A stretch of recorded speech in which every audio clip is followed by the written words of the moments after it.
Hunchback of Notre Dame is one of the greatest books that I have ever read. The movie's not bad, but you know what I found out? I found out that the ending is not as Victor Hugo wrote it. Believe it or not, his editor made him change it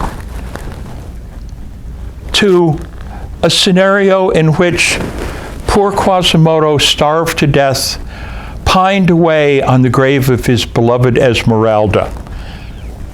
That's not what happened in the book, in the original book. In the original book, Quasimodo lives on for years, ringing his beautiful bells. And finally he decides, it's time for me to retire. He puts an ad in the Paris Match. Apprentice bell ringer wanted.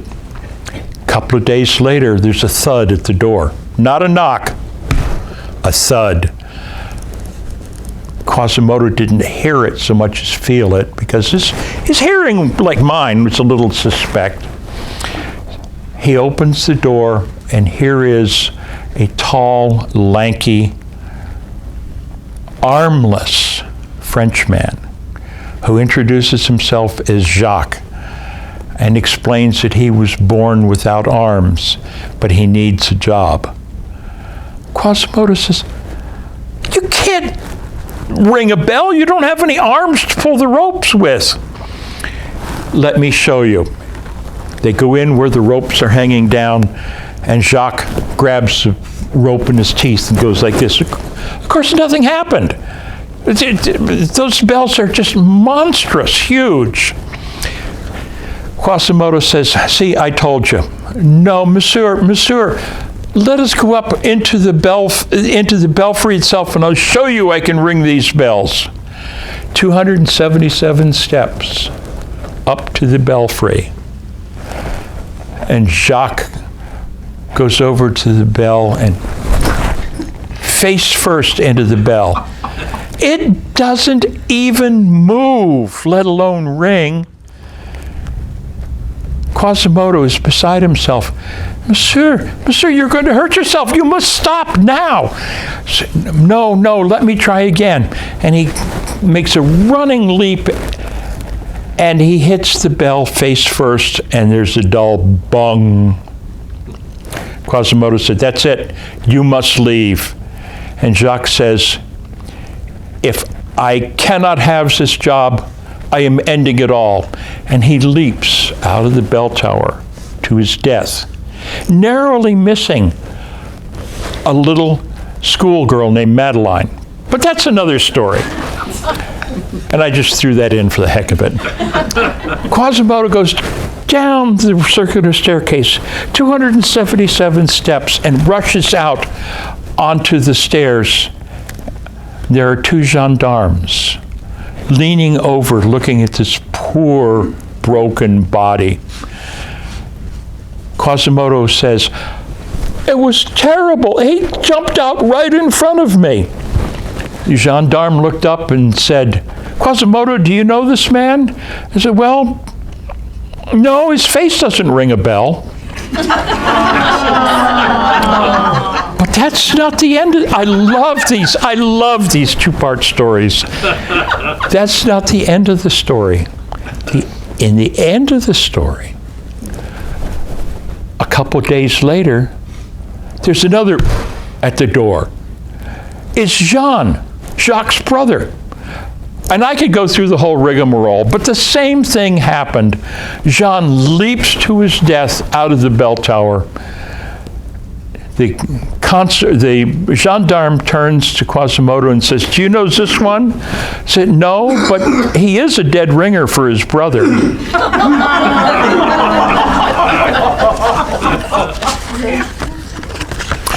Now, my father inspired me in the way of life that I have of collecting and telling stories. Some of my father's stories may even have been true. I kind of doubt it. It's just like some of my stories could conceivably true, but you have the right to doubt that also. My father graduated from University of Illinois in the early 20s. This would be almost 100 years ago. He played football behind Red Grange and never got to play a down because Red Grange was so indestructible. So the old man never made it to the pros. It would have been semi-pros back then. Actually, there's another story about that, which if I have time, I will tell. He's hired as a reporter in the Twin Cities, working for the Minneapolis Star-Tribune, the Strib, as it was called. The editor encouraged Rem to wander around the city looking for human interest stories. And of course, getting paid for wandering around was a pretty good deal for my father. He was shy like I am. He was wandering around one day, and there is this tiny little laundry. Olaf Olafsson's Chinese Laundry. Sensing a story, as you can imagine, Rem goes in and says to this little Chinese guy, "Who's Olaf Olafsson?" The Chinese guy says, "Well, I am. My store, my name." "How did you get your name?" The Chinese guy says, "I'm really not certain. I came across from England on a boat and we ended up in Ellis Island. Great big long line in front of me. Huge, huge blonde guy with a blonde beard down to about here. The clerk said to him, 'What's your name?' He said, 'Olaf Olafsson.' And they filled out a bunch of paperwork. And that guy went away, and the clerk turned to me and said, 'What's your name?' And I said, 'Sam Ting.'"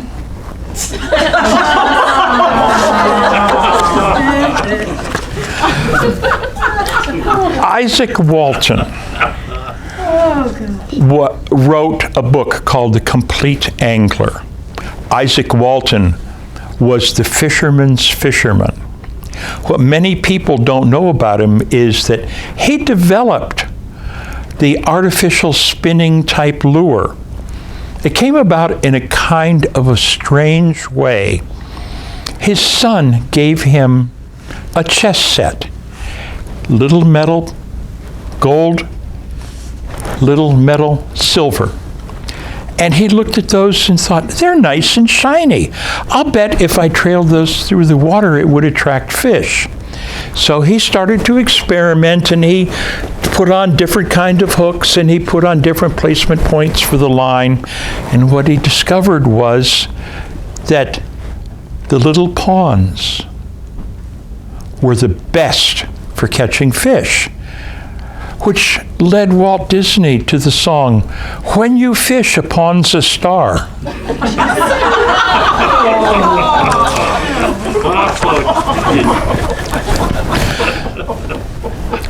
I told you about Cletus. Cletus grew up. Cletus ended up living on the New River, which is, paradoxically enough, the oldest river in the world. This is really true. The Appalachian Mountains are the oldest mountains in the world, and this New River helped tear down the mountains to their present. I'm not saying it because Peggy gets upset. I won't say how I compare them to the real mountains in the Rockies, but that's another story.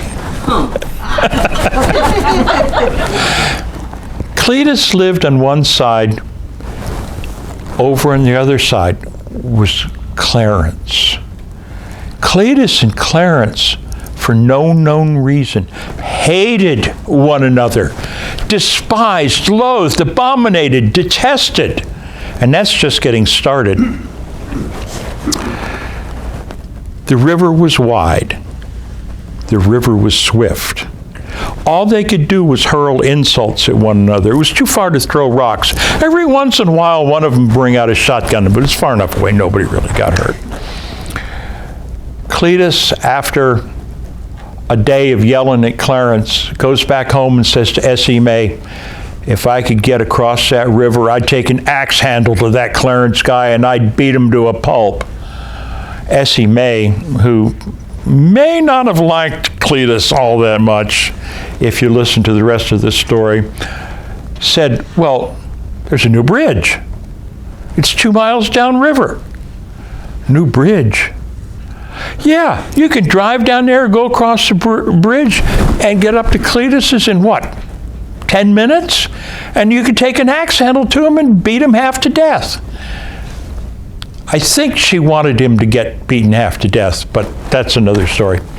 About 5 minutes later, Cletus comes back in and he goes and he cowers under the bed. Essie May says, "What? What's wrong? What is with this?" Oh, you know, that river must be a lot wider than I thought it is, because you should see how big that man is. Well, you didn't have time to get over there. He says, no, but I drove down to that bridge and I looked up and there was a sign on the bridge. It said, Clarence, 14 feet 6 inches.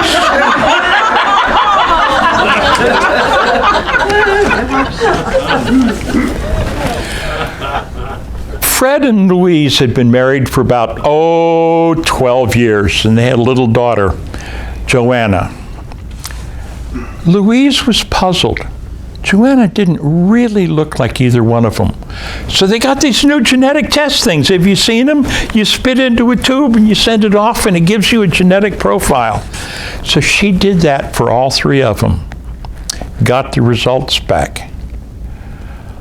Horrified, she discovered that the little girl wasn't related to either one of them. They'd had her since they brought her home from the hospital. She'd never, and they can't figure it out. And her husband says, you know, it's really what you told me to do. What do you mean it's what I told you to do?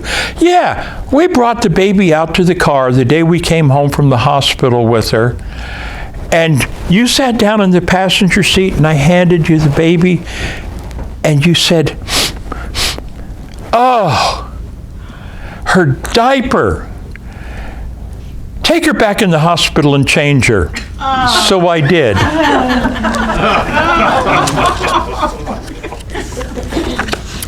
Ole and Lidren, 2 Norwegian extraction folk, lived on this funny little bay up on the north side of Lake Superior. The bay is 25 miles around. It's a dirt track all the way around. It's 75 yards across. One winter day, Ole is sitting there and he says to Lidren, I don't got no smokes. I got no beer. Can you run across the river to Sven's and get me some smokes and some beer? And she said, well, give me the keys to the car. Oh, no, just drive across the ice, or just walk across the ice. And she says, okay, give me the money. Just tell Sven to put it on the card. So she comes back with the beer and the cigarettes and says to Sven, says to Ole, I know you don't like to run up a bill over there. Why did you send me over to get credit? And he said, well, his last words were, well, I wasn't sure how thick the ice was.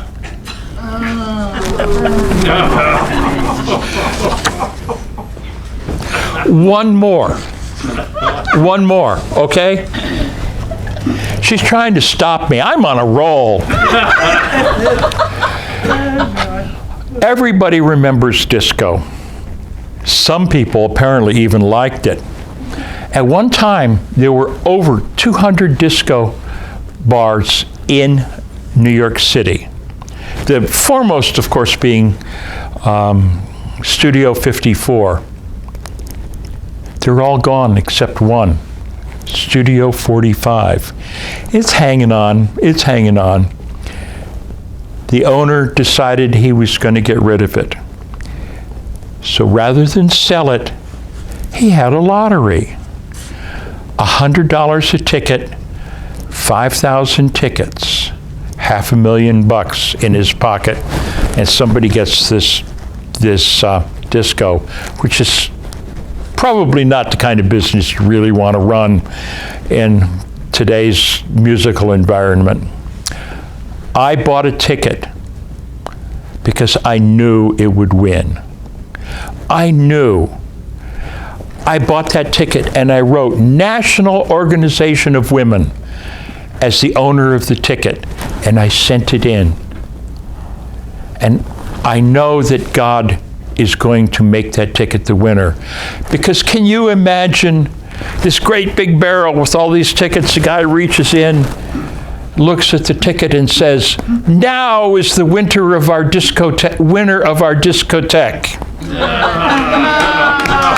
And that's the first half. There's more. Go have yourselves some wine or some water at the intermission, and I'll see you in about 15 minutes.